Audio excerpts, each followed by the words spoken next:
Assalamualaikum warahmatullahi wabarakatuh. Alhamdulillahi rabbil alamin. Wassalatu wassalamu ala asyrafil anbiya'i wa ala alihi wa sahbihi wa wassalatu wassalamu. Afan, ya Umma Ahmad, apakah suaranya mantul-mantul? Suaranya hilang-hilang, Ustadz. Ustadz, suaranya hilang-hilang. Oh, seperti itu. Terputus-putus.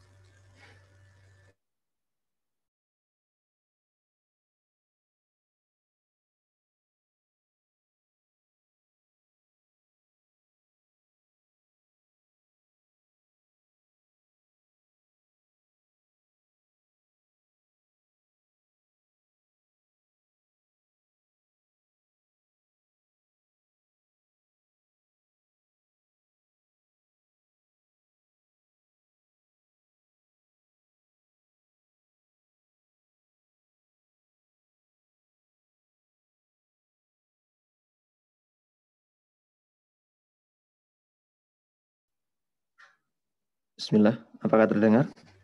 Alhamdulillah terdengar, Ustadz. Nah. Bismillah.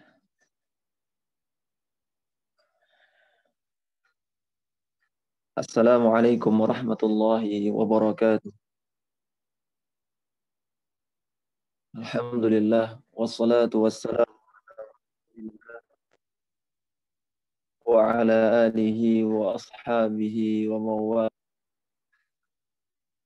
Segala puji kita haturkan kehadirat Allah Subhanahu wa Ta'ala, karena pada pagi hari ini Allah Subhanahu wa Ta'ala masih memberikan kita kesempatan, masih memberikan kita taufik agar kita sekalian belajar dari generasi-generasi terdahulu, belajar dari generasi-generasi sebaik-baik manusia, kata Rasulullah Sallallahu Alaihi Wasallam, adalah mereka yang berada di zamanku, yaitu pada masa Rasulullah Sallallahu Alaihi Wasallam hidup, itu para sahabat ridwanullahi alaihim ajma'in.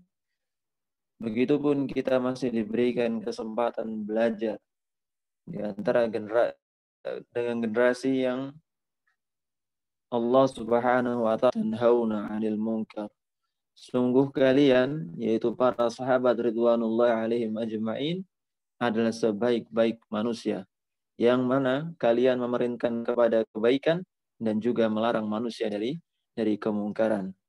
Dan kita juga mengetahui bahwasanya di antara kemuliaan para sahabat ridwanullahi alaihim ajma'in adalah Allah Subhanahu wa Ta'ala sebutkan dalam Al-Qur'an wa Ta'ala meridhai mereka dan juga mereka ridho kepada Allah Subhanahu wa Ta'ala. Kemudian sebelum masuk ke pembahasan, ada sebuah hadis dari Rasulullah Sallallahu Alaihi Wasallam yang mana para muslimah insya Allah sudah hafal hadis ini. Yaitu Rasulullah Sallallahu Alaihi Wasallam bersabda dalam sebuah hadisnya, Innal mar'ata suk lantas tariqah. Sekalipun tidak akan bisa lurus perlakuan mereka terhadapmu, fa in istamta'ta biha istamta'a biha. Istamta'ta biha. Jika engkau ingin bersenang-senang dengan mereka, maka engkau akan mendapatkannya, kata Rasulullah sallallahu alaihi wasallam. Wa fiha iwajun. Sekalipun tidak akan pernah kasartaha. Wa kasruha talaquha. Dan jika kalian memaksanya untuk meluruskan tulang yang bengkok tadi, kata Rasulullah SAW, akan mematahkannya. Dan di antara patahnya adalah perceraian dengan wanita tersebut. Para ulama rahimahullah ta'ala menafsirkan tentang makna perkataan Rasulullah Sallallahu Alaihi Wasallam min dhilain, dari tulang rusuk ini. Mereka yang pertama, bahwasanya wanita yang tercipta dari tulang rusuk adalah Hawa yang tercipta dari tulang rusuk Adam. Yang kedua, penafsiran dari para ulama, wanita tetap tercipta dari tulang rusuk, maksudnya adalah karakternya. Itu karakter seorang wanita lumrahnya adalah bengkok. Tidak akan pernah lurus sama sekali. Kannya. Oleh karena ya Rasulullah Shallallahu Alaihi Wasallam bersabda dalam hadis yang lainnya, istausu bin nisa'i khaira. Atau dalam riwayat yang lainnya di hadis yang sama tentang masalah khuliqat min dhila'in ini, di depannya ada perkataan istausu bin nisa'i khaira. Berwasiatlah atau nasihatkanlah kebaikan kepada wanita dengan selembut mungkin. Memaksa untuk meluruskannya, maka mereka akan patah.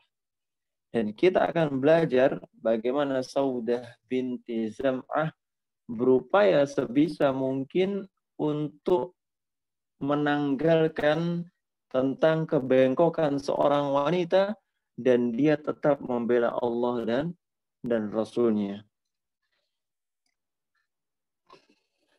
Disebutkan dalam kitab, ia termasuk wanita anha bersama suaminya yaitu Sakran bin Amr adalah orang-orang yang pertama masuk Islam. Dan mereka termasuk orang-orang yang ikut serta bersama sahabat yang lainnya hijrah ke negeri Habasyah atau Ethiopia.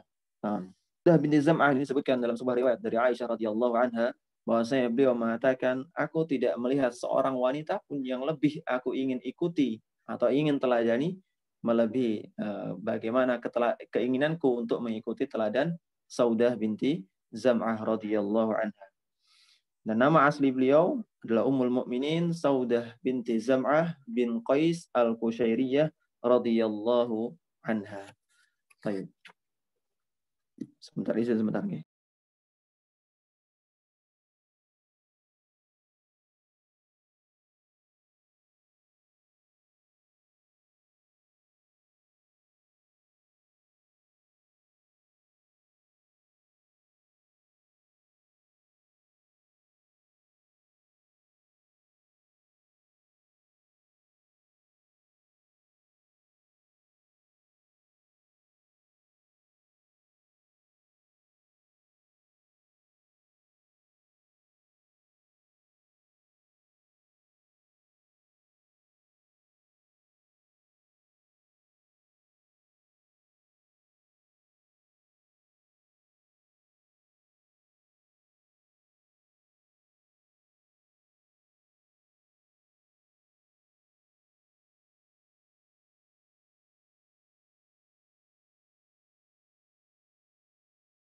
Baik, bismillah. Ma'adzaratan. Baik. Ikhwati fillah azani Allah wa iyyakum rahimani wa rahimakumullah. Sebagaimana disebutkan di awal tadi, bahwasanya Saudah binti Zam'ah bernama asli Saudah binti Zam'ah bin Qais al-Qushairiyah radhiyallahu anha. Beliau dan suami beliau yang pertama sebelum menjadi istri Rasulullah sallallahu alaihi wasallam, beliau menjadi istri seorang laki-laki Quraisy yang bernama Sakran bin Suhail bin Amr, termasuk atau kedua yang termasuk di antara orang-orang yang pertama masuk ke dalam agama Islam.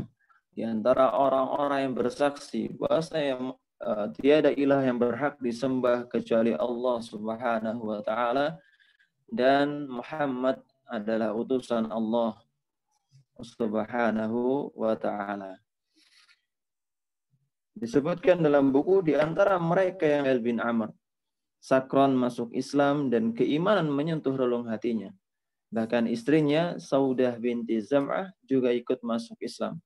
Mereka berdua menjalani saat-saat terindah dalam hidup dalam kelapangan tauhid dan iman. Sebagaimana kita ketahui bahwasanya tatkala seorang mengangankan sebuah keluarga yang bahagia, mengangankan keluarga yang penuh dengan ketentraman dan kekron bin Amr, yaitu meliputi keluarga mereka dengan keimanan. Allah Subhanahu wa taala berfirman dalam surah At-Talaq atau surah At-Tahrim, Allah Subhanahu wa taala mengatakan, ya ayyuhalladzina amanu qu anfusakum wa ahlikum nar. Wahai sekalian orang-orang beriman, jagalah diri kalian dan juga keluarga kalian dari neraka. Jagalah diri kalian. Betapa besar perhatian Islam terhadap kondisi keimanan sebuah keluarga. Jadi kalau misalnya mengangankan keluarga yang bahagia, mengangankan keluarga yang tenang, mengangankan keluarga yang tanpa konflik yang lebih, yang terlalu besar, maka jawabannya adalah meliputi keluarga tersebut dengan keimanan. Semakin jauh antara suami mereka tidak akan tenang selama-lamanya. Nah, musannif mengatakan, demi Allah, hidup di bawah naungan iman adalah kehidupan yang baik. Sebagaimana Allah Subhanahu wa taala firmankan dalam surah An-Nahl ayat 97, yang mana Allah Subhanahu wa taala mengatakan, ya man 'amila salihan, barang siapa yang beramal kebaikan atau beramal salih, min zakarin au unsa, baik dari laki-laki maupun dari perempuannya, wa huwa mu'minun, dan mereka beriman kepada Allah. Beramal salih, kemudian mereka beriman. Artinya meliputi hari-hari mereka dengan keimanan.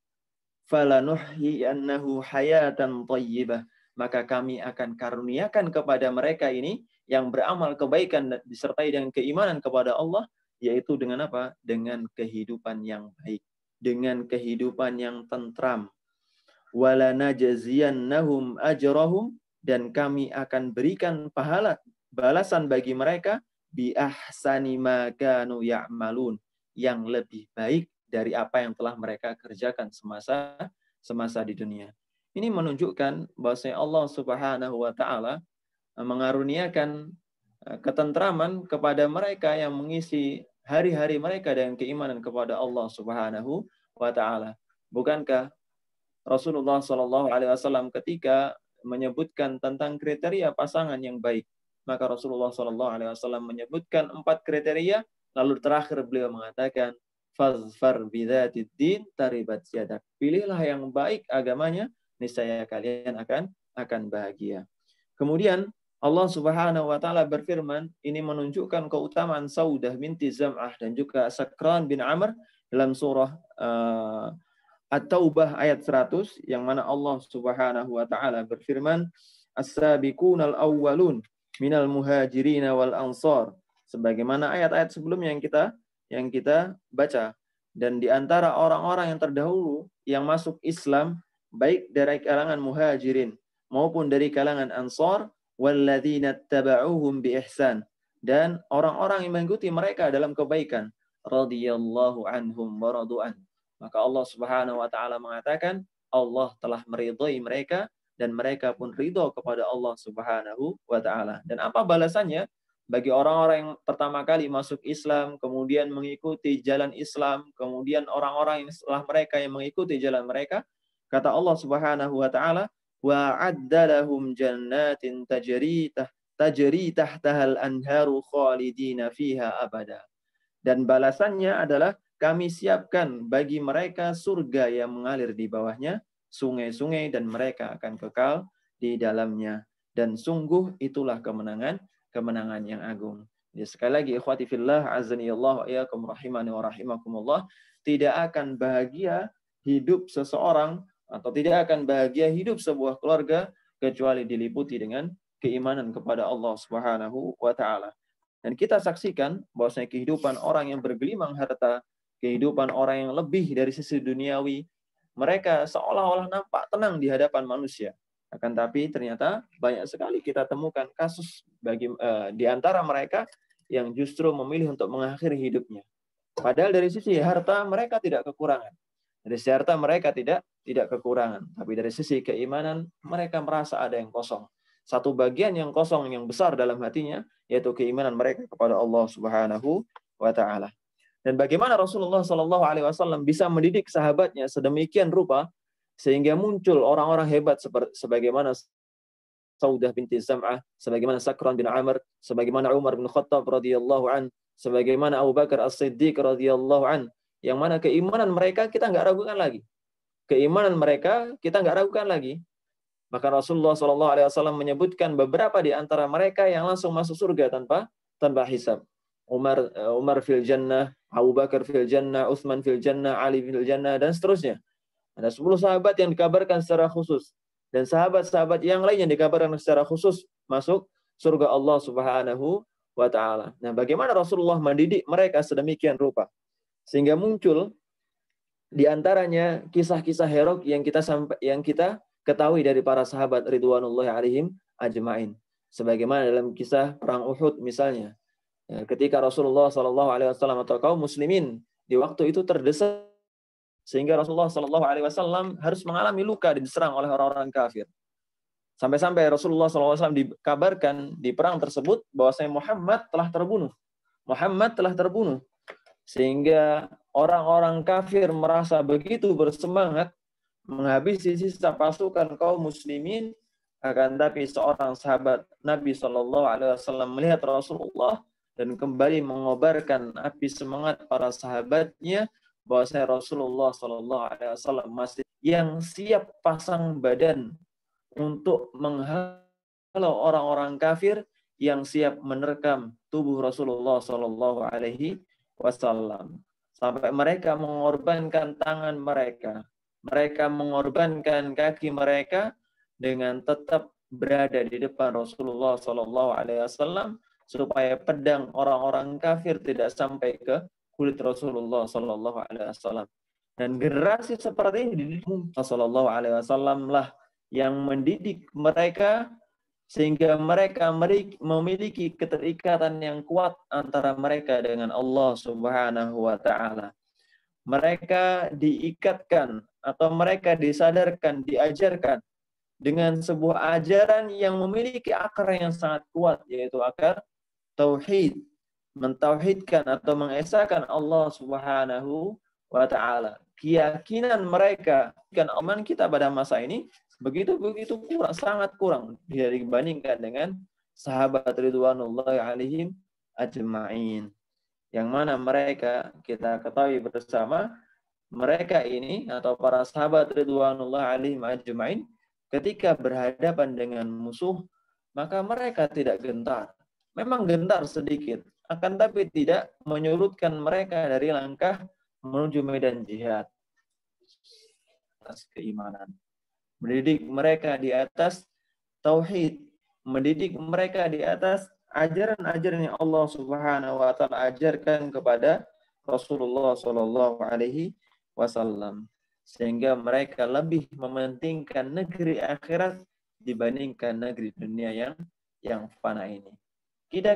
Kita ini kadangkala tertimpa 1-2 musibah yang mana 1-2 musibah ini tidak sebagaimana kita sampaikan berulang kali hanya sekedar ucapan orang semata. Akan tapi kita sudah merasa frustasi dengan apa yang kita dapatkan. Lantas bagaimana ketika kita misalnya sedikit saja merasakan hidup di zaman Rasulullah Sallallahu Alaihi Wasallam yang pada masa itu ujiannya adalah seseorang berani atau tidak mengorbankan nyawa mereka untuk membela agama. Mereka memang mencari dunia, mencari bagian dunia demi melaksanakan amal yang yang bisa menunjang kehidupan mereka ketika di akhirat. Tidak salah Rasulullah SAW bersabda dalam sebuah hadisnya, kun fid dunya ka'annaka gharib au abiru sabil. Jadilah kalian semua terhadap dunia ini seolah-olah sebagaimana siapa? Orang dalam perjalanan. Sebagaimana keadaan orang yang numpang lewat, maka dia tidak begitu perhatian dengan tempat dia singgah.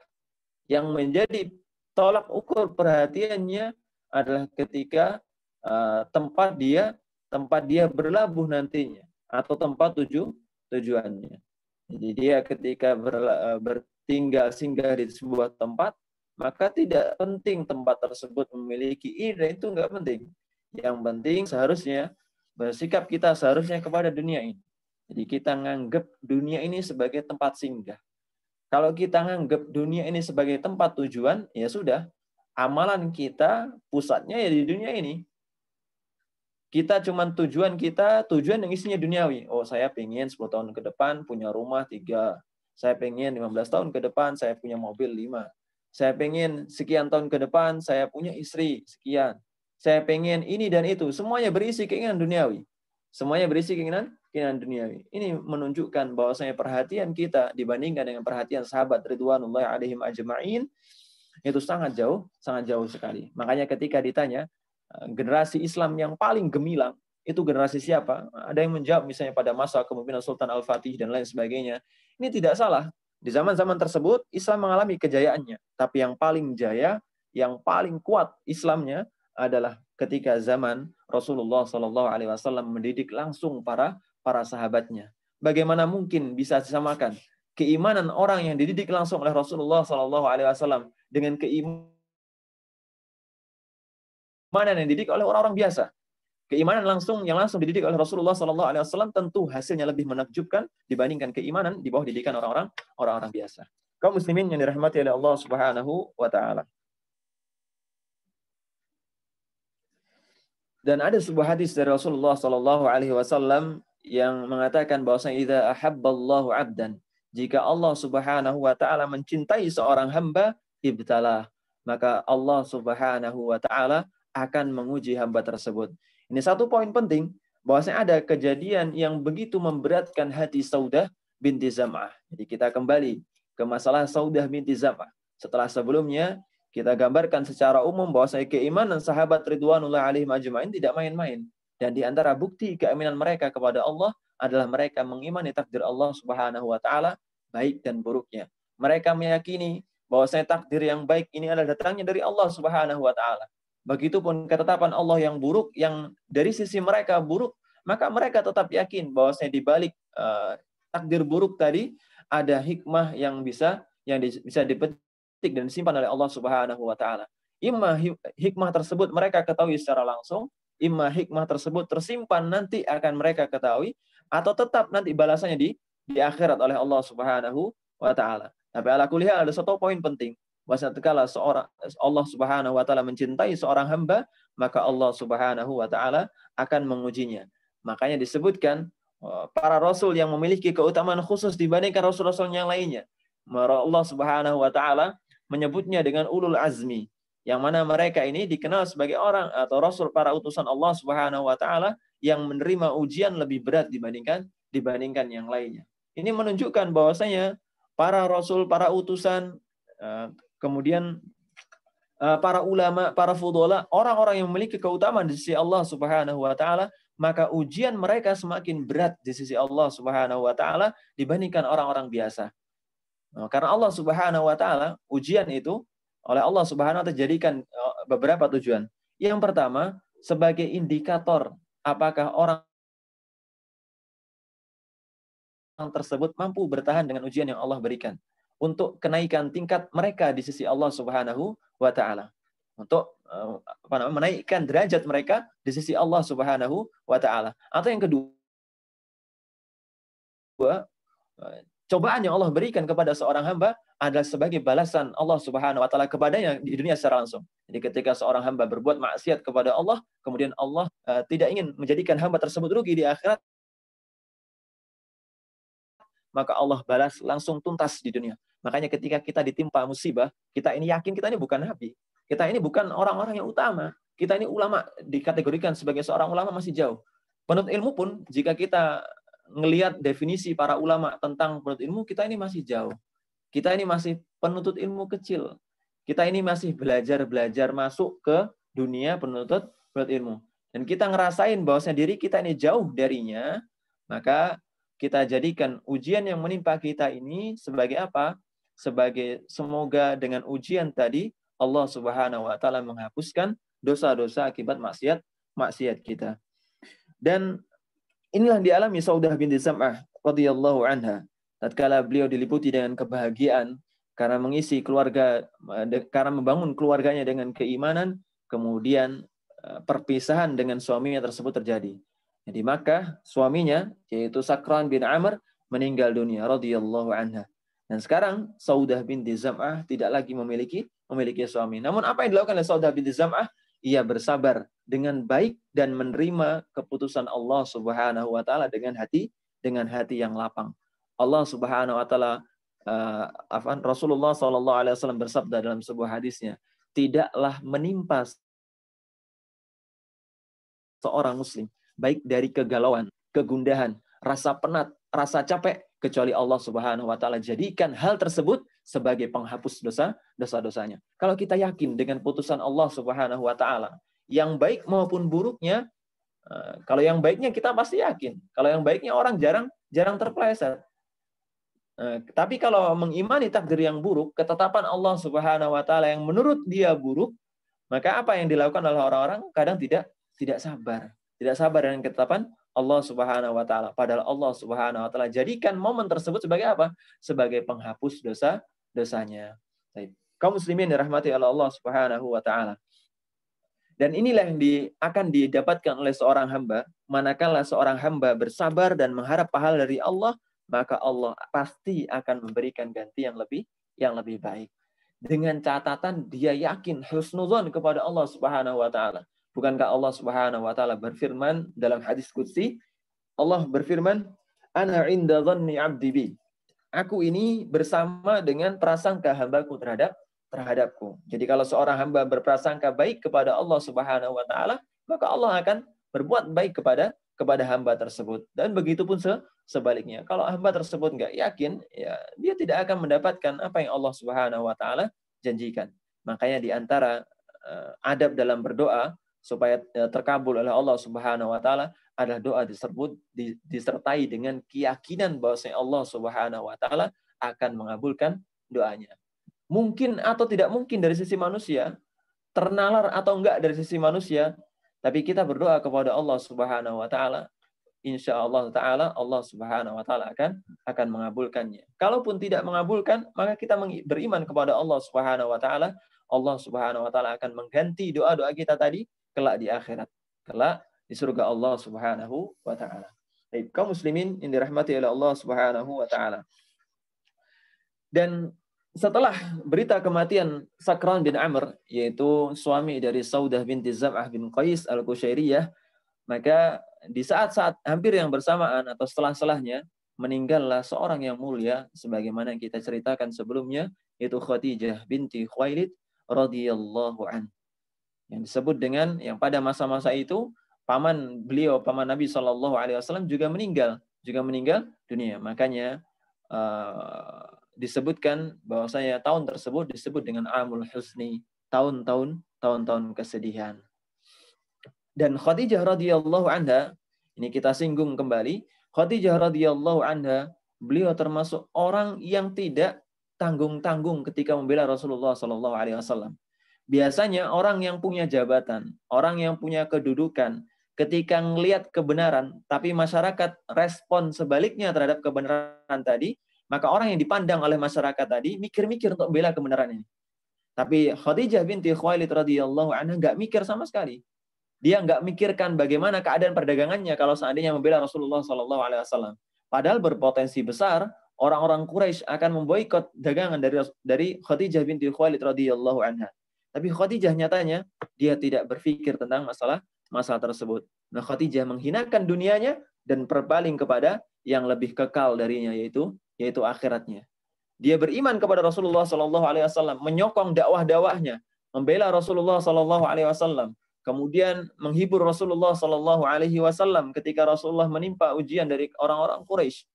Ini dilakukan oleh Khadijah binti Khuwailid. Makanya ketika Khadijah meninggal, ada satu bagian yang hilang dari hati Rasulullah SAW. Ikut hilang. Karena kepedihannya ditinggal oleh Khadijah binti Khuwailid radhiyallahu anha. Dan Saudah binti Zam'ah. Saudah binti Zam'ah tentu keutamaan yang tidak bisa dibandingkan dengan Khadijah binti Khuwailid. Sebagaimana keimanan Ahlus Sunnah, bahwasanya keimanan seorang sahabat pun bertingkat-tingkat. Termasuk keimanan Saudah binti Zam'ah tidak sama dengan keimanan Khadijah binti Khuwailid radhiyallahu anhuma. Posisi Khadijah ini, Saudah sadar sesadar-sadarnya bahwasanya posisi Khadijah di hati Rasulullah SAW tidak mungkin akan digantikan selamanya. Bahkan Aisyah radhiyallahu anha cemburu dengan Khadijah. Dikatakan dalam hadis yang sebelumnya bahwasanya Aisyah radhiyallahu anha mengatakan Khadijah, lagi-lagi Khadijah. Apa keistimewaan wanita mohon maaf yang sudah tua renta seperti itu? Maka kata Rasulullah SAW, inni ruziktu hubbaha. Aku ini diberikan rezeki oleh Allah Subhanahu wa taala untuk mencintai wanita tersebut. Dan wanita tersebut atau wanita itulah yang membela Rasulullah SAW saat orang-orang yang lainnya meninggalkan Rasulullah SAW. Dan kesadaran seperti itulah menyadarkan Saudah binti Zam'ah bahwasanya tidak ada yang bisa menandingi tempat Khadijah binti Khuwailid radhiyallahu anha di hati Rasulullah SAW. Dan ketika kesedihan yang menimpa Rasulullah SAW ini memuncak, maka orang-orang atau sahabat-sahabat Rasulullah SAW tidak ada yang berani menyinggung tentang masalah tersebut di hadapan Rasulullah SAW. Karena ketika nyinggung masalah tersebut, tentu akan membangkitkan memori kesedihan Rasulullah SAW. Ini pelajaran penting bagi kita. Jadi kalau kita pengen ngobrol ke orang, pengen ngobrol ke teman kita, lihat orang ini kira-kira siap untuk ngobrol atau enggak. Orang ini kira-kira kalau misalnya nerima obrolan kita, makin sedih atau enggak dengan tema tersebut. Orang ini kalau misalnya kita ajak ngobrol, berkenan atau enggak. Kita perhatikan ketika kita hendak ngobrol. Sehingga kita tidak memaksa saudara kita untuk berwajah yang muram durja di hadapan kita. Pada Rasulullah SAW menganjurkan ketika seorang muslim bertemu dengan muslim yang lainnya dengan wajah apa? Wajah yang sumringah. Talqatu wajhin, dengan wajah yang sumringah. Walau antalqa akhaka biwajhin talik. Sekalipun dengan apa? Dengan bertemu saudaramu dengan wajah yang sumringah. Jangan sampai kita memosisikan diri seorang untuk ngelawan hadis Rasulullah SAW seperti ini. Jadi kita sudah tahu orangnya sedang kesedihan dan lain sebagainya, kita ajak ngobrol ngalung itu yang jelas dia tidak akan rida dengannya. Dan ini sahabat Rasulullah SAW ketika melihat Rasulullah masih dirundung kesedihan, maka mereka tidak ada yang berani nyinggung tentang permasalahan tersebut, termasuk permasalahan pernikahan. Karena mereka sadar sesadar-sadarnya, wanita mana yang bisa menandingi Khadijah binti Khuwailid radhiyallahu anha. Dan tapi ada seorang sahabiah yang peka dengan kondisi tersebut, kemudian berhati-hati bicara kepada Rasulullah SAW. Sahabiah ini namanya Khawlah binti Hakim. Khawlah binti Hakim ini memberanikan diri nyoba supaya Rasulullah nggak sedih-sedih amat. Di Rasulullah SAW disampaikan oleh Khawlah binti Hakim, sampaikan, ya Rasulullah, engkau nggak pengen nikah. Ya Rasulullah, engkau nggak pengen nikah. Maka Rasulullah SAW ternyata respon beliau adalah mengatakan, dengan siapa?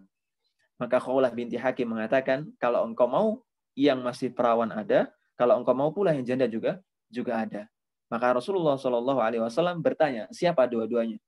Maka Khawlah binti Hakim menyebutkan yang pertama yang masih gadis adalah putri dari orang yang kau cintai, yaitu Aisyah binti Abu Bakrin As-Siddiq radhiyallahu anhu. Kemudian yang kedua yang sudah pernah menikah adalah Saudah binti Zam'ah. Maka Rasulullah SAW mendengar hal tersebut, beliau menyampaikan, maka sampaikan keinginanku pada keduanya, yaitu Aisyah radhiyallahu anha dan juga Saudah binti Zam'ah radhiyallahu anha. Dan Saudah binti Zam'ah ketika Khawlah binti Hakim memberanikan diri berbicara hal tersebut kepada Rasulullah SAW, beliau nggak tahu apa-apa. Dan Saudah binti Zam'ah termasuk orang yang sudah cukup, mohon maaf, berumur. Sehingga sudah tidak memikirkan pernikahan lagi. Dan bapaknya sudah cukup tua sekali. Sudah cukup tua. Mungkin tidak menyangka bahwa anaknya akan menikah lagi. Kemudian Khawlah binti Hakim setelah mendengar jawaban dari Rasulullah SAW, dia menyampaikan kepada Saudah binti Samah dengan mengatakan, sungguh keberkahan seperti apa lagi yang akan masuk kepada keluargamu. Maka Saudah bertanya, loh, apa maksudmu kok tiba-tiba datang nyampaikan kayak gitu? Maka kata Khawlah binti Hakim, Rasulullah SAW ngutus aku untuk meminangmu. Mendengar hal seperti ini, maka Saudah binti Zam'ah radhiyallahu anha yakin seyakin-yakinnya bahwasanya balasan Allah Subhanahu wa taala yang sebelumnya atas ketetapan yang ia sabar terhadapnya, Saudah binti Zam'ah yakin seyakin-yakinnya inilah ketetapan Allah berikutnya, yaitu buah manis atas kesabaran Saudah binti Zam'ah terhadap takdir Allah Subhanahu wa taala. Kebahagiaan hal tersebut dirasakan Saudah. Air matanya kembali membasahi wajah dan ruhaninya. Ia teringat mimpi yang ia alami sejak berapa waktu silam. Impian dijadikan nyata oleh Allah Subhanahu wa taala. Meski sebenarnya Saudah binti Zam'ah enggak berharap banyak. Enggak banyak sahabiah yang bisa berharap untuk bersuamikan Rasulullah sallallahu alaihi wasallam, seorang yang mulia. Tapi Allah Subhanahu wa taala berikan jalan lain untuk Saudah binti Zam'ah, bahwasanya ia ditakdirkan dengan kesabarannya, buah dari kesabarannya Allah Subhanahu wa taala gantikan orang yang lebih baik dari Sakran bin Amr, yaitu siapa? Yaitu Rasulullah sallallahu alaihi wasallam. Baik, kaum muslimin yang dirahmati oleh Allah Subhanahu wa taala, singkat cerita, maka Rasulullah sallallahu alaihi wasallam datang kepada Saudah binti Zam'ah dan menikahi beliau dengan menyerahkan mahar sebanyak 400 dirham. Masya Allah. 400 dirham. Kalau 7 dinar berarti 10 dirham. 7 dinar itu 10 dirham. Berarti 1 dirham ada 0,7 dinar. Kalau misalnya satu dinarnya kita katakan 4,25. Nah, 1 dinarnya 4,25 berarti 1 dirhamnya sekitar berapa ya? 3,975. Nah, 3,975. Dan kalau diuangkan ya sekitar cukup banyak sekali. Intinya cukup banyak sekali. Nah, afwan, 1 dirham sama dengan 1 dinar sama dengan 4,25 gram emas dan seterusnya. Nanti sekitar kalau nggak salah 3,975 dikalikan ya sekian. Ini cukup banyak, ratusan juta. Berarti mahar Rasulullah Shallallahu Alaihi Wasallam yang diberikan kepada Saudah binti Zam'ah adalah apa? Cukup banyak sekali. Ini menunjukkan bahwasanya Rasulullah Shallallahu Alaihi Wasallam benar-benar melaksanakan sabdanya sendiri, melaksanakan perkataan beliau sendiri. Bahwasanya seorang laki-laki yang memuliakan seorang wanita, maka ia berupaya keras untuk memenuhi mahar tersebut. Dan seorang wanita, sebagaimana Rasulullah SAW sampaikan, yang paling berkah dari seorang wanita adalah apa? Yang paling murah maharnya. Tapi nyatanya Rasulullah SAW memberikan penghargaan yang sebegitu besarnya kepada wanita yang beliau SAW nikahi. Demikian tentang kisah pernikahan Saudah binti Zam'ah atau perjalanan sampai Saudah binti Zam'ah untuk menikahi Rasulullah SAW. Maka tinggallah Saudah binti Zam'ah di rumah yang di dalamnya juga ditinggali oleh Nabi SAW. Satu rumah dengan orang yang paling utama, baik dari orang-orang sebelumnya maupun paling utama dari orang-orang setelahnya. Kemudian sebelum masuk ke bahasan berikutnya, bahwasanya Saudah binti Zam'ah ini memiliki seorang saudara, kakak atau adiknya, namanya Abdullah bin Zam'ah. Ketika mendengar pernikahan Saudah binti Zam'ah dengan Rasulullah SAW, maka Abdullah bin Zam'ah ini berang, bahkan melemparkan segumpal tanah ke kepala Saudah binti Zam'ah. Akan tapi Allah Subhanahu wa taala berkehendak lain. Justru Allah Subhanahu wa taala memberikan cahaya iman, cahaya hidayah kepada Abdullah bin Zam'ah hingga beliau masuk ke dalam Islam radhiyallahu anhu. Dan ketika masuk ke dalam Islam, maka beliau mengatakan, sungguh aku bodoh sekali ketika aku menaburkan tanah ke kepala Saudah binti Zam'ah kala Rasulullah SAW menikahi Saudah binti Zam'ah. Dan Saudah binti Zam'ah ketika tinggal di rumah Rasulullah SAW, ia sadar, sebagaimana kita sampaikan, ia peka, ia sadar dengan kondisi suaminya. Banyak suaminya ini, manusia terbaik ini, masih teringat dengan kondisi masih teringat dengan istri yang terdahulu, yaitu siapa? Khadijah binti Khuwailid radhiyallahu anha. Dan Saudah binti Zam'ah tidak berang dengan hal tersebut. Ini memberikan gambaran dari kita bahwasanya selama seorang tidak mengekspresikan dengan hal yang salah, perasaan-perasaan seperti ini jangan dilarang atau jangan dijadikan sebagai bahan untuk cekcok. Jangan dijadikan sebagai bahan untuk cekcok. Ini termasuk perasaan-perasaan yang manusiawi, yang wajar. Dan Saudah binti Zam'ah berupaya untuk mencari keridhaan suaminya. Ia berupaya supaya suaminya ini ridho kepadanya. Rasulullah SAW ridho kepadanya. Kalau pahala seorang istri mendapatkan ridho suaminya, yang mana bukan Nabi SAW, ini memiliki pahala besar. Lebih-lebih lagi kalau misalnya seorang istri adalah istri Rasulullah SAW, dan yang ingin ridho kepadanya adalah Rasulullah SAW.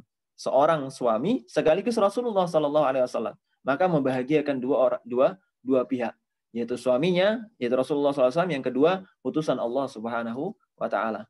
Rasulullah SAW pernah mengatakan, la yu'minu ahadukum hatta akuna ahabbu ilaihi min walidihi wa waladihi wan nasi ajma'in. Tidaklah beriman secara sempurna seseorang sampai aku lebih ia cintai dibandingkan keluarga, dibandingkan anaknya, kemudian dibandingkan orang tuanya, kemudian dibandingkan manusia seluruhnya. Dan inilah dilakukan oleh Saudah binti Zam'ah. Ia berusaha mencari keridhaan suaminya, itu Rasulullah SAW. Dan ketika kesadarannya bahwa Rasulullah nggak mungkin digantikan dengan Khadijah binti Khuwailid, maka apa yang dilakukan oleh Saudah binti Zam'ah ini? Karena disebutkan dalam sebuah riwayat bahwa Rasulullah SAW sering tertawa akibat terhibur dengan lelucon yang diberikan oleh Saudah binti Zam'ah, dengan cerita-cerita yang disampaikan oleh Saudah binti Zam'ah. Ini dalam rangka apa? Dalam rangka menghibur Rasulullah SAW. Perhatikan, ikhwah sekalian, bahwa inilah tugas seorang istri, menjadikan suaminya tenang ketika pulang ke rumah. Jadi ketika suaminya setelah pulang berdakwah, masuk ke dalam rumahnya, jangan sampai suaminya ngerasa ada masalah baru yang numpuk malah di rumahnya. Jadi ngerasa kalau sudah masuk rumah kok malah semakin berat permasalahannya. Kadang laki-laki itu menyembunyikan segala hal berat yang menanggung hidupnya supaya apa? Supaya pulang ke rumahnya orang-orang yang dalam rumahnya tidak ikut menanggungnya. Dan ketika menyaksikan demikian, seorang istri sebagaimana dilakukan oleh Saudah binti Zam'ah radhiyallahu anha, bila seorang teladan untuk seorang istri berbakti kepada suaminya, itu berusaha menyenangkan suaminya dengan berbagai cara. Di antara Saudah binti Zam'ah radhiyallahu anha, karena beliau termasuk orang yang ikut hijrah ke negeri Habasyah bersama putri-putri Rasulullah SAW, maka Saudah binti Zam'ah ini seringkali menceritakan perjalanan beliau ke negeri Habasyah dan menceritakan bagaimana keadaan putri-putri Rasulullah SAW. Yang mana putri-putri Rasulullah SAW ini adalah putri yang berasal dari Khadijah binti Khuwailid. Kebahagiaan Rasulullah mendengarkan kabar putri-putrinya, mendengarkan bagaimana cerita dari Saudah binti Zam'ah tentang putrinya yang dari Khadijah binti Khuwailid, tentu membahagiakan Rasulullah SAW. Ini yang dilakukan oleh Saudah binti Zam'ah. Jadi sering dituturkan kepada Rasulullah SAW memori-memori yang dia alami selama berada di negeri Habasyah. Termasuk sebagaimana kita sampaikan tadi, yaitu kisah tentang putri beliau Ruqayyah dan juga suami Utsman bin Affan radhiyallahu anhuma. Karena seseorang ingin sesering mungkin mendengarkan kabar yang berkaitan dengan apa yang dia cintainya. Karena Rasulullah SAW mencintai Khadijah binti Khuwailid dengan cinta yang kuat, dan ketika dia disinggung tentang masalah putrinya, yang mana putri Khadijah binti Khuwailid, maka Rasulullah SAW menjadi bahagia dengannya. Dan ini kepekaan dari siapa? Dari Saudah binti Zam'ah radhiyallahu anha. Oleh karenanya, ikhwati fillah, azani Allah wa iyyakum, rahimani wa rahimakumullah. Inilah bagaimana Saudah binti Zam'ah ketika berupaya sebisa mungkin untuk membahagiakan hati suaminya, yaitu Rasulullah SAW. Dan Saudah terus mendampingi Nabi SAW untuk mempelajari bagaimana perilaku Nabi SAW, bagaimana akhlak Nabi SAW, bagaimana ilmu Nabi SAW. Dan Saudah binti Zam'ah ini riwayatnya bisa ditemukan di Sahih Bukhari, juga Sunan Abi Dawud, dan juga Sahih Muslim kalau tidak salah. Ini menunjukkan bahwa Saudah binti Zam'ah selain melayani suaminya juga mendengarkan petuah-petuah suaminya, yang mana petuah-petuah Rasulullah SAW.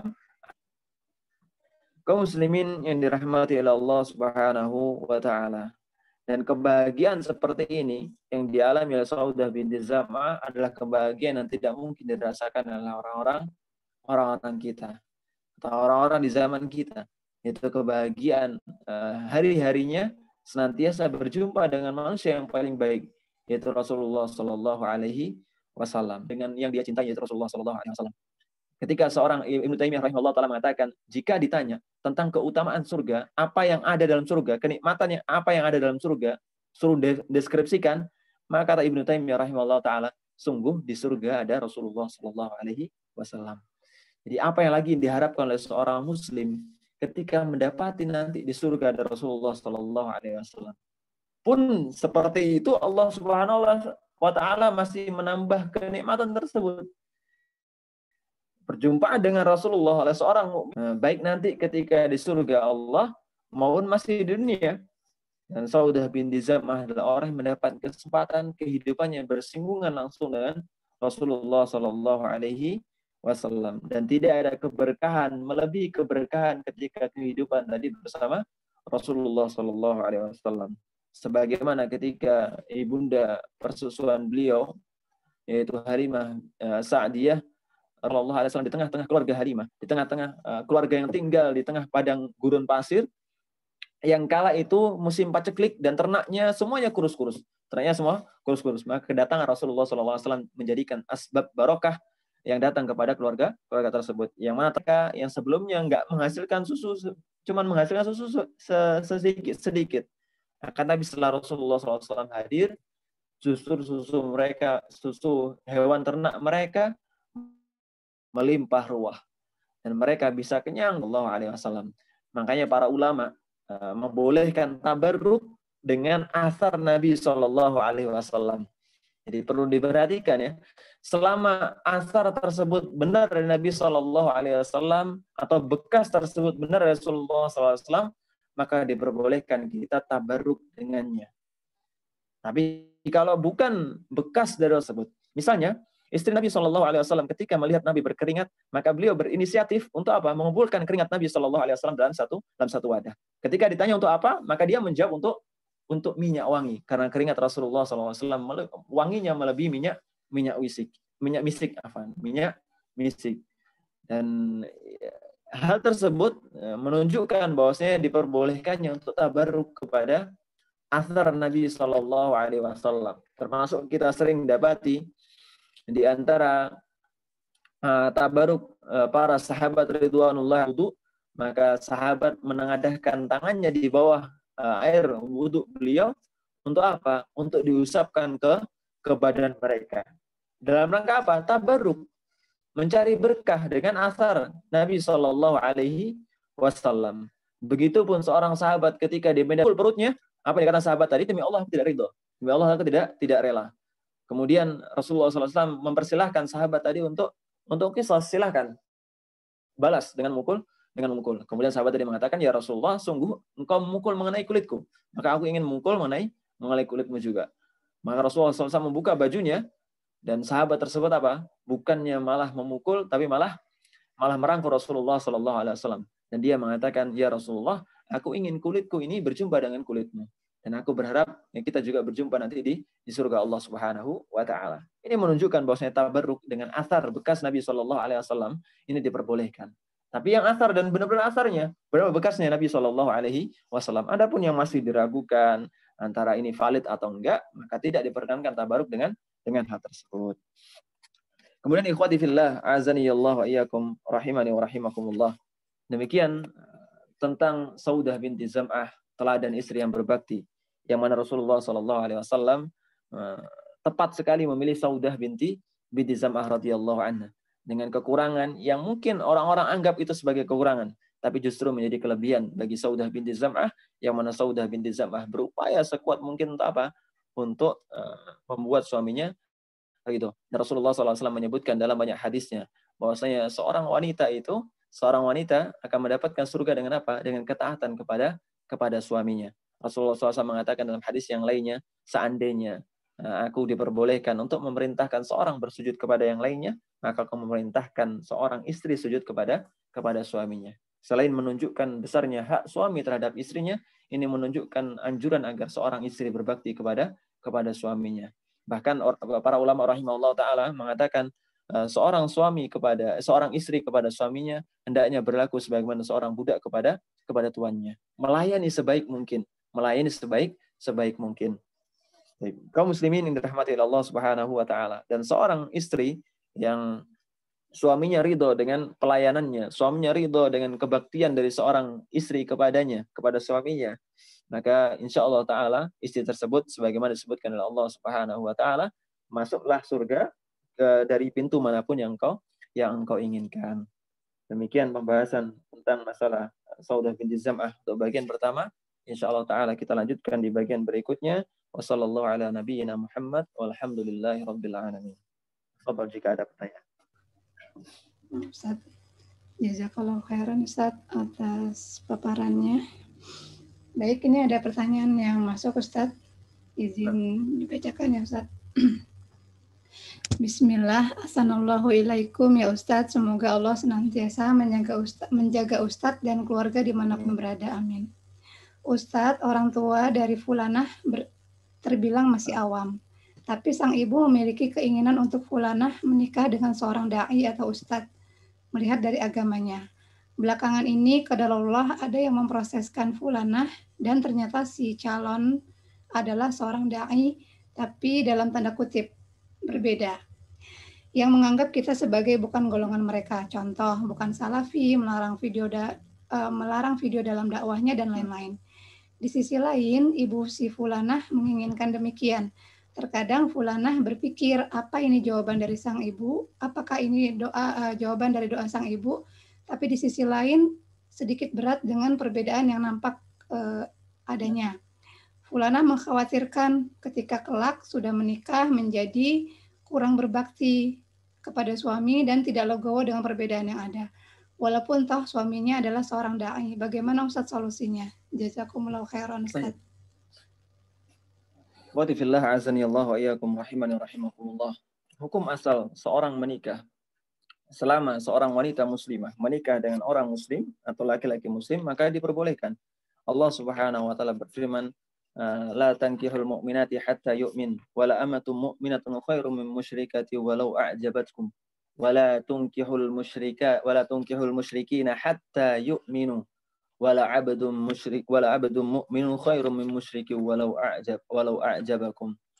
Jadi Allah Subhanahu wa taala mengatakan, janganlah kalian menikah dengan wanita-wanita musyrik, dengan wanita-wanita yang menyembah selain Allah Subhanahu wa taala. Sekalipun wanita-wanita tadi membanggakanmu atau mengejutkanmu atau menakjubkanmu, engkau takjub dengannya.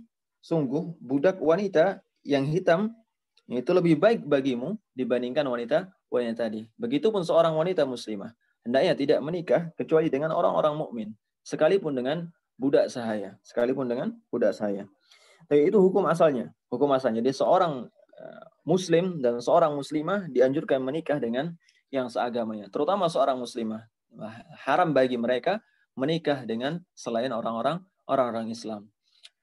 Kemudian yang kedua, Rasulullah Shallallahu Alaihi Wasallam menganjurkan seseorang menikah dengan 4 kriteria.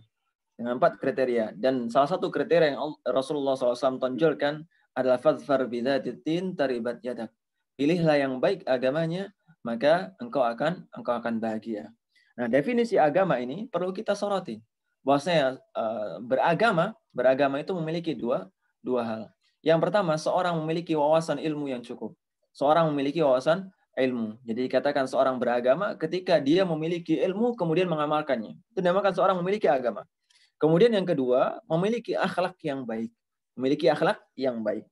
Dan banyak di antara kita yang memiliki wawasan agama yang baik, beramal dengan sunnah, tapi tidak memiliki akhlak yang baik.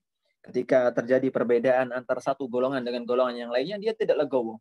Padahal para ulama legowo di atasnya. Misalnya perbedaan tentang masalah sebagaimana disebutkan tadi, hukum dakwah dengan video di televisi, kemudian hukum ini dan itu dan lain sebagainya. Yang sebetulnya permasalahan fikih. Yang permasalahan para ulama legowo terhadapnya. Akan tapi ada sebagian kalangan yang mana tidak legowo terhadapnya. Karena apa? Karena tanpa diiringi dengan akhlak yang baik. Karena akhlak itu ada berapa macam? Ada akhlak kepada Allah, ada akhlak kepada diri sendiri, dan juga ada akhlak kepada orang lain. Dan ketika seorang tidak legowo dengan perbedaan-perbedaan yang ada, kemudian menjustifikasi saudara-saudaranya dengan lakop-lakop yang buruk atau dengan dugaan-dugaan yang tidak baik kepada saudaranya, maka sungguh dia kurang sempurna dalam memiliki akhlak kepada sesama. Lalu lantas bagaimana ketika dihadapkan pilihan akhwat tersebut dengan laki-laki yang seperti ini? Maka kita perhatikan. Karena orang-orang berbeda, yang disebutkan tadi oleh si akhwat tadi, berbeda dengan kita dari sisi beberapa pandangan, ada beberapa macam tipe. Dan kami jumpai di kehidupan nyata. Ada orang-orang yang memang mereka ngakuin berbeda. Jadi mereka memang tegas dalam hal itu. Jadi mereka mengatakan, ya kami berpendapat bahwasanya dakwah dengan video ini tidak diperbolehkan. Karena mereka mengatakan, hal tersebut menampilkan makhluk, gambaran makhluk. Sebagaimana Rasulullah SAW mengatakan, la'anallahul musawwirin. Allah Subhanahu wa taala melaknat orang-orang yang menggambar makhluk hidup. Dan mereka berpegang teguh dengan pendapat tersebut. Akan tapi mereka tidak sampai menjustifikasi atau bahkan mengeluarkan saudara-saudaranya dari ahlu sunnah dengan sekedar satu indikator tersebut. Jadi ada orang-orang yang memang mengambil jalan seperti itu, tapi tidak sampai mengeluarkan orang-orang dari ahlu sunnah. Kemudian ada pula orang-orang yang ketika mengambil pendapat yang berseberangan dengan saudaranya, maka dia menjadikan indikator tersebut sebagai indikator bahwasanya dia ahlu sunnah dan yang lain bukan. Dan ketika dihadapkan dengan tipe orang kedua ini, maka berhati-hatilah. Karena para ulama menasihatkan agama seseorang itu berasal dari agama teman dekatnya, atau bisa dilihat dengan agama teman dekatnya. Jadi dan teman yang paling dekat dari seorang istri adalah siapa? Suaminya. Jadi kalau misalnya agama seorang istri suatu saat akan dipengaruhi dengan agama suaminya. Jadi bagaimana seorang suami beragama, kemungkinan besar dalam perjalanan kehidupan keluarganya akan memengaruhi kehidupan istri tadi. Nah, itu demikian. Jadi kalau misalnya akhlaknya memang baik dan memang tidak pernah didapati dia mencela orang-orang yang lainnya, maka tidak jadi masalah. Dan itu dipertegas saja ketika proses. Bagaimana pendapatmu? Bahwasanya aku memilih pendapat ini dan itu. Kalau misalnya dibuka sejak awal, bahwasanya memang tidak ada toleransi dalam hal tersebut, ya silahkan. Seorang wanita berhak untuk menolak. Dan kalau misalnya dia menolak dengan alasan dibenarkan, misalnya karena akhlak dan lain sebagainya, maka ini alasan yang dibenarkan dalam Islam, dan tidak jadi masalah untuk menolaknya maupun menerimanya. Allah Ta'ala. Nah, Ustaz, jadi dibicarakan terlebih dahulu ya Ustaz ya. Nah, dipertimbangkan terlebih dahulu. Karena tidak setiap orang yang berpendapat seberangan tadi memiliki karakter yang sama. Insyaallah jelas ya bagi penanya. Lanjut ke pertanyaan selanjutnya Ustaz.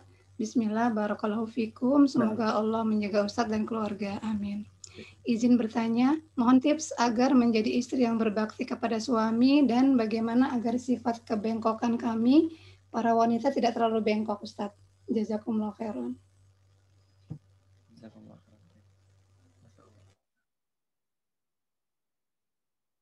Sifat dasar dari wanita adalah dia bengkok. Rasulullah SAW telah mengabarkan bahwasanya Allah Subhanahu wa taala menciptakan wanita dari tulang rusuk Adam. Dan para ulama sebagaimana kita jelaskan tadi menafsirkan hal tersebut bahwasanya karakter wanita lah yang bengkok. Dan kata Rasulullah, lan tastaqimu fihi abadan. Tidak akan pernah bisa meluruskannya. Kalau dipaksa untuk lurus, maka akan patah. Maka yang diumpamakan Rasulullah SAW laksana gelas-gelas kaca. Kenapa? Karena begitu ringkihnya, begitu rentan atau tidak menonjol karakter bengkoknya, maka jawabannya adalah mengedepankan atau mengetahui hak-hak yang harus dia penuhi. Kewajiban apa yang berada di pundak seorang wanita ketika dia menghadapi kehidupan, maka itulah yang ia berusaha untuk penuhi. Jangan memperturutkan hawa nafsunya semata. Karena setiap makhluk di muka bumi ini Allah mengatakan wa innan nafsa la'ammaratun bisu. Sungguhnya nafsu itu pada asalnya memerintahkan kepada keburukan. Jadi hawa nafsu memerintahkan kepada keburukan. Nah, baik laki-laki maupun perempuan. Tapi keduanya sama, memiliki apa? Memiliki hawa nafsu. Ketika seorang sadar hak siapa yang harus dia dahulukan, hak kepuasan atas dirinya sendiri, atau hak Allah atasnya, atau hak suami atasnya, atau hak seorang orang tua kepadanya, maka dia insya Allah Taala tidak akan terlalu bengkok. Artinya apa? Dia akan berjalan seiringan dengan perintah Allah Subhanahu Wa Taala.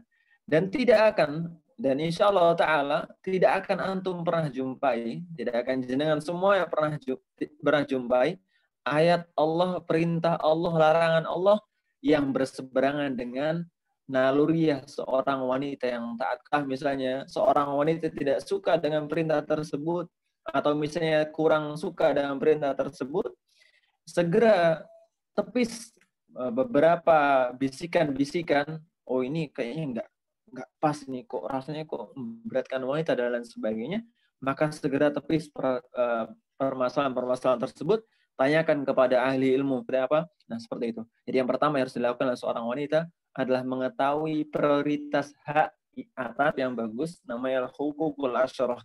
Al-huququ al-asyarah. Jadi ada 10 hak yang hendaknya ini dibaca oleh wanita dan juga kaum muslimin. Dan kitab ini sudah dikaji insyaallah taala oleh Ustaz Aris Munandar hafizahullah taala, bisa jenengan semua dapatkan, sehingga ketika sudah membacanya atau mengikuti kajiannya, maka insya Allah kita akan tahu prioritas, kemudian sebagai seorang hamba Allah Azza wa Jalla, prioritasnya seperti apa. Dan ketika kita ngikutin seperti ini, lurus di atas perintah Allah Subhanahu wa Ta'ala, maka karakter bengkok tadi akan tertekan dengan sendirinya. Kalaupun misalnya ada 1-2 perintah dari Allah Subhanahu wa Ta'ala dan Rasulnya yang hawa nafsu kita kurang menyukainya, maka ketahuilah, pernah mengatakan hujibatin naru hujibatil jannatu bil makarih. Jannah itu atau surga itu dikelilingi dengan hal-hal yang mungkin hawa nafsu membencinya. Jadi ini wajar. Jadi kalau surga itu dikelilingi dengan hal-hal yang hawa nafsu mencintainya.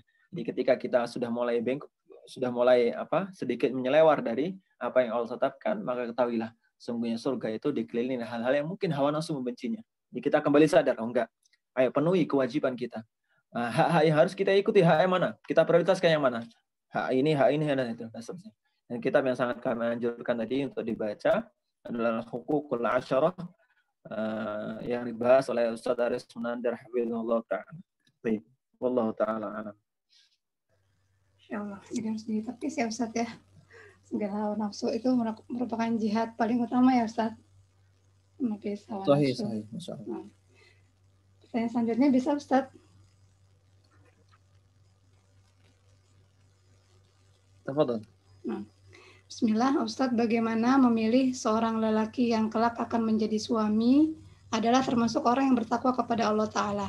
Sementara yang paling tahu siapa yang paling bertakwa di antara hamba-hambanya hanyalah Allah. Mohon solusi dan nasihatnya Ustadz. Jazakallahu khairan.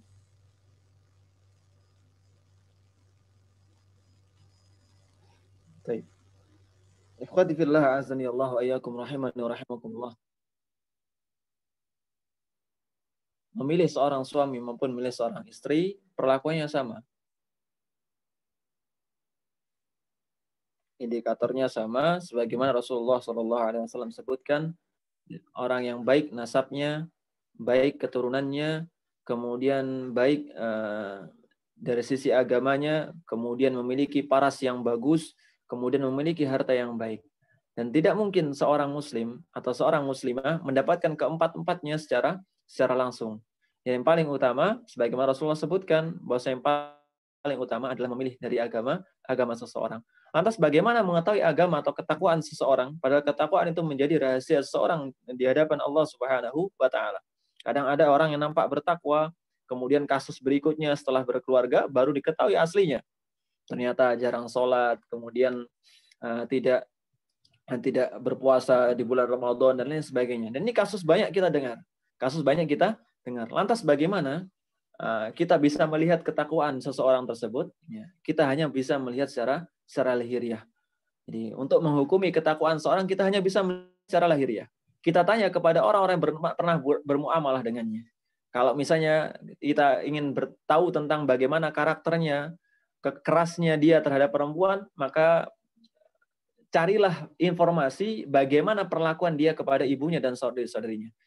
Kalau misalnya perlakuannya kepada ibunya sering berkata kasar dan lain sebagainya, maka ketahuilah kemungkinan besar ketika berkeluarga kelak kepada istrinya dia lebih-lebih akan kasar lagi. Bagaimana mungkin dia akan bersikap lembut kepada seorang istri yang bukan siapa-siapa sebelumnya, sementara kepada orang yang sebelumnya melahirkannya, membesarkannya, menyusuinya dan lain sebagainya, ia berani membentaknya. Nah, kalau lebih-lebih kepada istrinya yang bukan siapa-siapa sebelumnya, dia akan lebih-lebih berani untuk membentaknya. Jadi ketika ingin mencari tentang bagaimana kelembutannya, carilah bagaimana perlakuan dia kepada ibunya dan saudari-saudarinya. Kalau misalnya kita sudah dapat informasi dari teman-teman terdekatnya, dari tetangga-tetangganya dan sebagainya. Dan jangan segan untuk mencari informasi seperti ini. Jangan segan untuk mencari informasi seperti ini. Kalau kita melihat ada seorang yang dekat dengan orang tersebut, tanya langsung. Mohon maaf, tolong dirahasiakan. Bagaimana pendapat jenengan tentang si fulan ini, atau tentang si fulanah ini? Apakah dia baik atau lain sebagainya? Enggak masalah. Tanya seperti itu enggak masalah. Karena apa? Karena demi kehidupan yang cukup panjang bersamanya. Dan agama kita dipertaruhkan, dalam tanda kutip. Agama kita dipertaruhkan dengan memilih seorang pasangan. Jadi ketika seorang memilih pasangannya, ini agamanya menjadi pertaruhan. Karena apa? Karena agama seseorang dilihat dari dengan siapa dia berteman dekat. Itu yang pertama, yaitu untuk melihat kelembutan seseorang dilihat dari perlakuannya kepada ibunya.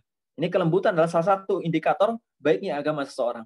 Jadi kelembutan itu indikator baiknya agama seseorang. Kemudian yang kedua tentang muamalahnya kepada sesama manusia. Coba tanyakan dengan orang-orang yang pernah beramal uang dengannya. Jika orang-orang pernah beramal uang dengannya, kemudian dia merespon dengan baik dan lain sebagainya, dan dia tidak khianat, maka insya Allah Ta'ala dia termasuk orang yang baik. Dan berbagai macam indikator yang lainnya yang bisa kita tahu dari siapa? Dari orang-orang terdekatnya. Dan usahakan mencari orang-orang yang memang jujur ketika menyampaikan. Kadang kalau orang sudah terlanjur dekat, akhirnya menyampaikan sesuatu yang dusta. Oh, memang si fulan ini baik kok. Si fulan ini baik dan lain sebagainya. Padahal dia nggak pernah safar bersamanya, nggak pernah tinggal bareng dalam satu atap dengannya. Tapi bilang, oh si fulan ini baik. Oh si fulan ini baik dan lain sebagainya. Dicari orang-orang yang benar-benar dekat, yang pernah safar dengannya, yang pernah bermuamalah dengannya, yang tahu bagaimana perlakuannya kepada ibunya dan saudara-saudarinya, dan lain sebagainya. Bahkan kalau perlu, nanya langsung kepada ibunya. Bagaimana perlakuannya ke si fulan, apakah jangan pernah disakiti si fulan dan lain sebagainya. Ini nggak masalah. Ini nggak masalah, insya Allah Ta'ala. Ini di antara indikator-indikator. Jadi kita bisa melihatnya secara lahiriah. Kalau ada keterangan dari seorang muslim yang menunjukkan si fulan ini baik kok, muamalahnya bagus, perlakuannya kepada ibunya lembut, dan dia bisa dipercaya dalam menyampaikan berita tersebut, maka insya Allah Ta'ala ini menjadi indikator yang baik, menunjukkan kebaikan agama seseorang. Kita nggak bisa menghukumi apa yang terjadi antara dia dengan Allah Subhanahu wa Ta'ala bersendiri. Jadi ketika dipersaksikan oleh orang muslim, orang terpercaya, maka kita cukupkan dengan persaksian tersebut. Nggak perlu ngorek-ngorek yang lainnya. Saya sampai nyewa hacker untuk nyewa ini, nggak perlu. Jadi kita cukup melihat secara lahiriah dengan informasi-informasi yang maksimal. Itu diantara cara untuk mengetahui ketakwaan seseorang. Adapun yang lainnya, ya kita berdoa kepada Allah Subhanahu wa Ta'ala agar Allah Subhanahu wa Ta'ala istikharah, meminta dipilihkan yang baik oleh Allah Subhanahu wa Ta'ala. Dan tatkala Allah Subhanahu wa Ta'ala memandang sesuatu itu baik dan memang menjadi bagian dari kita, maka sesulit apapun, seribet apapun jalannya, insya Allah akan menjadi bagian dari kita. Dan ketika seorang tersebut tidak baik dan Allah tidak takdirkan dengan kita, maka semudah apapun jalannya, kalau Allah tidak takdirkan, maka tidak akan pernah menjadi bagian dari kita. Wallahu ta'ala. Ustaz, izin satu lagi, Ustaz bisa? Silakan. Bismillah, Ustaz izin bertanya. Fulana suaminya sudah meninggal. Fulana ini sudah tua dan tidak berkehendak untuk menikah lagi. Beliau baru mengenal dakwah sunnah setelah suaminya meninggal. Dan mengingat ketika semasa hidup suaminya dulu, Baru disadari sekarang ternyata banyak sekali perbuatan fulana yang tidak taat kepada suami. Bagaimana cara memperbaiki diri dan bertobat untuk dosanya dengan cara bagaimana Ustadz? Jazakumullah khairan wa barakallahu fikum. Qadifillah azani Allah wa iyyakum rahiman wa rahimakumullah. Allah Subhanahu wa taala menjamin seseorang muslim yang bertaubat kepada Allah dengan taubat nasuha, maka Allah Subhanahu wa taala akan berikan maaf atau ampunan atas dosa-dosanya. Dan Allah Subhanahu wa taala akan mengampuni dosa orang-orang muslim yang benar-benar bertaubat kepada Allah Subhanahu wa taala dari setiap dosa apapun. Termasuk dosa tidak berbakti kepada pasangan kita, kepada suami kita. Nah, dosa tersebut hendaknya dimohonkan ampun kepada Allah Subhanahu wa taala. Lantas bagaimana kita meminta keridhaan suami? Sudah tertutup jalannya untuk meminta keridhaan suami. Tapi kita bisa berbakti berikutnya dengan cara apa? Dengan cara memohonkan ampunan kepada suami, mendoakan suami rahmat, dan lain sebagainya. Jadi kita sebagaimana perlakuan kita ketika kita ditutup kesempatan untuk berbakti kepada kedua orang tua kita, maka salah satunya jalan untuk mendoakan untuk berbakti kepada kedua orang tua kita adalah dengan mendoakan kedua orang tua kita sekalipun mereka sudah meninggal. Begitupun ketika suami kita sudah meninggal dan kesempatan berbakti kita sudah tertutup sementara kesalahan kita kepadanya cukup banyak, maka kita diperbolehkan atau kita dianjurkan untuk berbanyak doa kepada Allah Subhanahu wa taala agar suami kita dilapangkan kuburnya, agar suami kita diberikan rahmat oleh Allah, agar suami kita diampuni dosa-dosanya. Dan insya Allah ta'ala ini tercatat sebagai berbakti kepada suami kita. Allah ta'ala. Nah, Ustadz, mungkin ada nasihat penutup untuk kami, Ustadz. Fadal. Baik. Kaum muslimin dirahmati oleh Allah Subhanahu wa ta'ala. Hal yang paling berat di dalam menjalankan agama ini adalah istiqomah di jalan Allah Subhanahu wa ta'ala. Rasulullah sallallahu alaihi wasallam mengatakan ketika dimintai nasihat oleh seorang sahabat, "Qul amantu billah tsumma istaqim." Katakanlah aku beriman kepada Allah kemudian istiqomahlah di atas jalan agama Allah. Dan ini yang paling berat tugas dari seorang muslim. Jadi jangan nyangka bahwasanya seorang muslim ketika ngaku beriman kemudian dia sudah begitu saja, nggak akan diuji oleh Allah Subhanahu wa taala. Ketahuilah bahwasanya seorang muslim ketika hendak naik tingkat menjadi muslim yang lebih baik lagi, maka Allah Subhanahu wa taala mengujinya dengan ragam ujian. Ujian ini bentuknya macam-macam. Ada ujian yang sifatnya cobaan, ada ujian yang sifatnya nikmat. Jadi nikmat itu bisa menjadi ujian. Nikmat itu bisa menjadi ujian. Yang mana seorang tersebut bersyukur atau enggak. Bersyukur atau kufur. Dan di antara yang kenapa disebut ujian? Di antara yang disebutkan Rasulullah SAW bahwasanya kebanyakan penduduk neraka adalah para wanita. Kenapa Rasulullah mengatakan demikian? Karena Rasulullah SAW mengatakan karena di antara wanita-wanita ada mereka yang banyak kufurnya terhadap suaminya. Dikatakan kufranul ashir, jadi kufur terhadap suaminya. Kenapa? Karena ketika seorang suami berbuat salah satu, sementara dia sudah mengerjakan hal baik sebelumnya, maka seorang wanita kadang ngungkit kesalahannya, nggak nginget kebaikannya. Dan bentuk istiqomahnya seorang wanita ketika dia sudah berkeluarga, sudah bersuami, bentuk istiqomahnya selain menjalankan tugasnya sebagai hamba Allah Subhanahu wa taala, dia juga harus berbakti kepada suaminya dan menjadi ibu yang baik bagi anak-anaknya. Setelah dia berbakti kepada Allah, setelah dia menjalankan ibadah Allah yang wajib-wajibnya dan yang sunnah-sunnahnya, kemudian dia menjalankan perintah Allah Subhanahu wa taala berupa berbakti kepada suaminya, kemudian berbakti kepada kedua orang tuanya dan kewajibannya kepada anak-anaknya, maka Allah Subhanahu wa taala mengatakan udkhulil jannata min babi syi'ti. Jadi masuklah surga dari pintu manapun dari surga ini yang engkau kehendaki. Dan para wanita, kita semua ingin disebutkan oleh Allah Subhanahu wa taala kelak di akhirat kelak. Ya, silahkan ya fulan, silahkan ya fulana, kamu masuk surga, pilih pintu mana saja yang kamu kehendaki. Kita pengen seperti itu. Dan tugas untuk nyapai seperti itu, untuk mencapai tingkatan itu bukan tugas yang ringan, bukan tugas yang 1 hari 2 hari, butuh keistiqomahan. Dan di antara bentuk istiqomah seorang wanita, dia istiqomah menjalankan perintah Allah berupa berbakti kepada suaminya. Demikian nasihat dari kami untuk kami pribadi dan juga kepada segenap kaum muslimah yang mendengarkan kajian ini. Wassallallahu ala nabiyyina Muhammad walhamdulillahirabbil alamin. Subhanakallahumma wa bihamdika asyhadu an la ilaha illa anta astaghfiruka wa atubu ilaik. Assalamualaikum warahmatullahi wabarakatuh. Waalaikumsalam warahmatullahi wabarakatuh. Jazakallahu khairan Ustaz wa barakallahu fiik atas ilmu dan nasihatnya. Baik.